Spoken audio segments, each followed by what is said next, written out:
ذرا سنی اور دل پہ ہاتھ رکھیے. اور یہ سعودیہ کے پٹھو ہے جن کے پیچھے ہمارے کم علم لوگ جا کے نمازیں پڑھاتے ہیں, اور جب ہمارے علماء کہتے ہیں کہ ان وہابڑوں کے پیچھے نماز مت پڑھا کرو کہ یہ کافر ہے, یہ گستاخ ہے, تو ہماری قوم کے بیچارے نہ سمجھ کہا کرتے ارے یار حرم کے امام کے پیچھے نہیں پڑھیں گے تو کس کے پیچھے پڑھیں گے.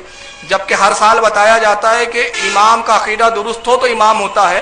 اگر بڑی جماعت کے پیچھے اور کسی بڑی جماعت کے امام کے پیچھے نماز پڑھنا جائز ہوتا تو کربلا میں امام حسین یہ کام کر چکے ہوتے. امام حسین امام عالی مقام نے بتا دیا کہ جماعت نہ دیکھا کرو, عقیدہ دیکھا کرو. اب ان کے عقیدے دیکھیے اور اپنے حج کی حفاظت کیجئے کہ ان خبیثوں کے پیچھے جا کے نماز پڑھ کے اپنے حج کو مت برباد کیجئے. آئیے اس معراج ربانی جو سعودیہ کا عالم خبیث کیا کہتا ہے غریب نواز کے بارے میں, سعودیہ سے ذرا سنیے. لباس میں وہ حضرت خواجہ تھے, یعنی وہ مخنث اور ہجڑا صاحب تھے, ہے نا. خواجہ مطلب ہجڑا ہی تو ہوتا ہے. آپ دیکھیں ڈکشنری کی کتاب فیروز اللغات میں خواجہ کے معنی ہجڑا بتایا ہوا ہے, لیکن ہمارے یہاں خواجہ ہجڑوں ہی کو کہا جاتا ہے. چنانچہ ہمارے یہاں جو ہیں اجمیر شریف میں جو خواجہ غریب نواز ہیں, اللہ کی قسم بتا رہا ہوں, اور یہ رجب کا مہینہ آ رہا ہے, یہ آج جماعت الثانی ہے نا, یہ رجب 6 رجب کو ان کا عرس شروع ہوگا اور آج ہی تدبیر شروع ہوگی, اور چاروں طرف سے وہ ڈھولے ڈپڑیاں لے کے سارے ہجڑے وہاں جمع ہوتے ہیں. اور ان سے کہا جائے تم کہا جائے تو کہتے ہیں کہ جی ہماری قوم کے حضرت ہیں, ہم ہی نہیں, اگر عرس میں حاضر ہوں گے تو ہماری برادری کے لوگ ہمیں نکال دیں گے. تو باقاعدہ یہ ہجڑے جاتے ہیں اجمیر کے اندر اور پورا اجتماع ہوتا ہے. اور آج بھی اللہ کی قسم آج بھی جا کے دیکھو چاروں طرف سے ہجڑے ہندوستان سے, پاکستان سے, بنگلہ دیش سے اپنی اپنی ٹولیاں بنا کے جاتے ہیں اور یہ کہتے ہیں کہ خواجہ صاحب ہمارے ہی. سن لیا آپ نے, اور اگر نہیں سمجھ میں آیا ہو تو پھر ایک بار ریپیٹ کر دوں. یہ کہہ رہے ہیں معراج ربانی صاحب کہ خواجہ کا مطلب ہجڑا ہوتا ہے. پہلی بات, خواجہ کس کو کہتے ہیں؟ ہجڑے کو. ہمارے ہندوستان میں ہجڑے کو ہی کہا جاتا ہے خواجہ. دوسری بات کہتے ہیں کہ خواجہ غریب نواز کے ہجڑے جاتے ہیں, اور جب ان سے پوچھا جائے کہ تم کیوں جاتے ہو تو کہتے کیا کرے, خواجہ غریب نواز ہماری قوم کے تھے. مطلب خواجہ غریب نواز, معاذ اللہ میں جملہ نہیں بولنا چاہ رہا, آپ لوگ سمجھدار ہیں, سمجھ چکے ہوں گے. تو جو لوگ خواجہ کو ہجڑا کہیں وہ مسلمان ہو سکتے ہیں؟ اس کے بعد بھی ان کا ایمان سلامت ہے. جس سے اسلام لیا اسی سے غداری. اور جن کتابوں کی یہ حوالے دے رہا ہے معلوم ہوتا ہے یہ جاہلوں کا نام وہابی ہوتا ہے. میرے نزدیک تو جاہل بول دو یا گوار بول دو یا وہابی بول دو, میرے نزدیک ایک ہی بات ہے. آئیے میں انہی لغاتوں سے بات کروں جن لغتوں کا اس نے حوالہ دیا, اور اس کی خباثت میں بتاؤں گا. اس نے ایک ہی لغت کا حوالہ دیا, اس نے حوالہ دیا فیروز اللغات. میں 4 لغت کے یہاں حوالے بتاؤں گا آپ کو. یہ ہے فیروز اللغات جس کا اس نے حوالہ دیا, یہاں پہ رکھی ہوئی ہے. یہ فیروز اللغات جس کا اس نے حوالہ دیا, جو اردو زبان کی مستند لغتوں میں, مستند ڈکشنریوں میں آتی ہے. اس لغت کا صفحہ نمبر 597 ہے. اس پر آئیے ذرا دیکھیں خواجہ کا مطلب کیا ہے.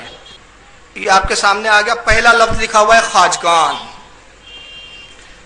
اور ڈکشنری میں لکھا ہے خواجگان خواجہ کی جمع. خواجگان خواجہ کی جمع, مالک, آقا, سردار لوگ. اور وہ خواجہ کا مطلب ہجڑا بتا رہا ہے. پھر اس کے بعد لکھا ہے خواجہ, خداوند, صاحب, سردار, آقا. توران میں سادات کا لقب, سادات کہتے ہیں سید گھرانے کے لوگوں کو, سیدوں کا لقب ہے. توران جو ایران کا شہر ہے وہاں کا, کشمیریوں کا لقب. اب اس کے بعد چوتھے نمبر پر ایک لفظ لکھا ہے ہجڑا. یعنی خواجہ کے پہلے کتنے معنی لکھے ہیں لغت کے اندر؟ پہلے لکھا ہے خداوند, صاحب, سردار, آقا, توران میں سادات کا لقب. یہ سارے القابات کو چھوڑ کے اس نے آخری والا پکڑا. اس سے مطلب پتہ چلتا ہے کہ اس کے دل میں بغض تھا. آئیے دوسری لغت کو میں بتاؤں آپ کو. خواجہ در حقیقت فارسی زبان کا لفظ ہے, یہ عربی کا نہیں ہے, اردو کا نہیں ہے. چنانچہ اس کے لیے فارسی کی لغت جو میرے ہاتھ میں اس وقت لغات کشوری, یہ فارسی زبان کی مستند لغتوں میں مانی جاتی ہے. بڑے بڑے فارسی کے پڑھنے والے علماء, اپنے وقت کے عالم فاضل اس لغات سے ہی فارسی کے الفاظوں سے مدد لیا کرتے ہیں. اور بھی لغتیں ہیں لیکن لغات کشوری ایک مستند ترین لغتوں میں سے ہے. لغت کشوری میں خواجہ کا کیا مطلب بتایا, ذرا یہ دیکھیے. لغت کشوری کا صفحہ نمبر 177 ہے. اس میں بھی لفظ خواجہ آپ کو نظر آئے گا, خواجہ. اب یہاں لکھا جاتا ہے صاحب خانہ, گھر کا مالک, سردار, پیر, مالدار, حاکم, صاحب جمعیت, دل, روح. اب یہ آخری میننگ ہے وہ خدمتگار جس کا آلہ تناسل کاٹ ڈالا گیا ہو. پھر آگے لکھتا ہے توران میں لقب سادات کا ہوتا ہے اور بامعنی وزیر بادشاہ کے بھی مستعمل ہوا ہے، یعنی وزیر اور بادشاہ کے بھی لفظ میں استعمال ہوتا ہے۔ یہ سارے اچھے لفظ اس نے چھوڑ دیا اس خبیث نے، اور لفظ کون سا پکڑا اس نے؟ ہجڑا والا۔ جبکہ یہاں پر دو چیزیں اور آپ سامنے دیکھیے، ایک لکھا ہے یہ کس کا لقب ہے؟ مالک روز قیامت، مراد حضرت صلی اللہ علیہ وسلم، سرکار صلی اللہ علیہ وسلم کو بھی خواجہ کہا گیا ہے، حضرت خضر کو بھی خواجہ کہا گیا ہے۔ تو جب یہ کسی بزرگ کی طرف نسبت کی جاتی ہے خواجہ کی، تو اس سے مراد مالک، آقا، سردار یہ لیا جاتا ہے، مگر ان کے دلوں میں چور چھپا ہوا ہے۔ تو نتیجہ یہ ہوتا ہے کہ یہ اچھے معنی نہیں لیتے، برے معنی کو لیتے اور ولیوں پہ فٹ کرتے ہیں۔ اب آئیے اس کے بعد میں ایک تیسری لغت آپ کے سامنے لا رہا ہوں، لغات کشوری کے بعد۔ یہ انگریزی کی لغت ہے، اس کا نام ہے پریکٹیکل اسٹینڈرڈ 21 سینچری۔ یہ ڈکشنری ہے جو مستند ڈکشنریوں میں مانی جاتی ہے۔ اس کے اندر یہ اردو ٹو انگلش ڈکشنری ہے، اردو سے انگلش میں۔ اس میں بھی دیکھیے آپ خواجہ کے معنی کیا دیے ہوئے ہیں، اس میں لکھا ہے خواجہ کے معنی۔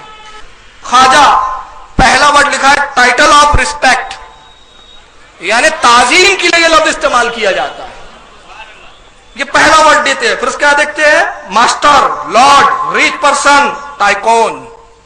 یہ جتنے الفاظ ہیں، بزنس مینجمنٹ، یہ جتنے انگریزی کے الفاظ ہیں، یہ سب اعلیٰ درجے کے الفاظ ہیں۔ لارڈ یعنی سردار، مالک، بادشاہ کے لفظ میں لارڈ استعمال ہوتا ہے۔ اور پہلا ہی ورڈ جو ڈکشنری میں دیا وہ کیا ہے؟ ٹائٹل آف ریسپیکٹ، یعنی ادب کے لیے لفظ استعمال ہوتا ہے۔ مگر ان بدبختوں کو دیکھو کہ یہ سارے چیزوں کو چھوڑ کر یہ برے معنی کی طرف جاتے ہیں۔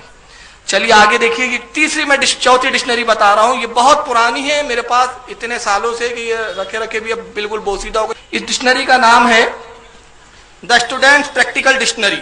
اس کے لکھنے والے غیر مسلم ہیں، کسی مسلمان نے نہیں لکھا ہے انگلش میں، یہ بھی انگلش ٹو اردو ہے۔ اس ڈکشنری کا صفحہ نمبر 292، اتفاق یہ ہے کہ اس کا بھی صفحہ نمبر 292 ہے۔ اس میں بھی خواجہ کے معنی کیا آیا ذرا دیکھیے۔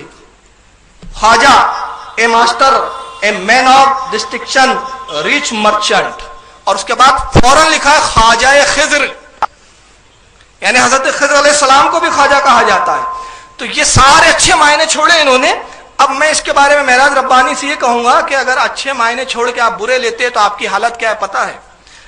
اللہ کے نبی صلی اللہ علیہ وسلم جب وعظ فرمایا کرتے تھے اور آپ صحابہ اکرام سے حدیثیں بیان کرتے تو کچھ منافقین جو ہوتے وہ پیچھے بیٹھا رہا کرتے تھے جان بوجھ کے، اور وہ اللہ کے نبی صلی اللہ علیہ وسلم کا مذاق اڑایا کرتے تھے معاذ اللہ۔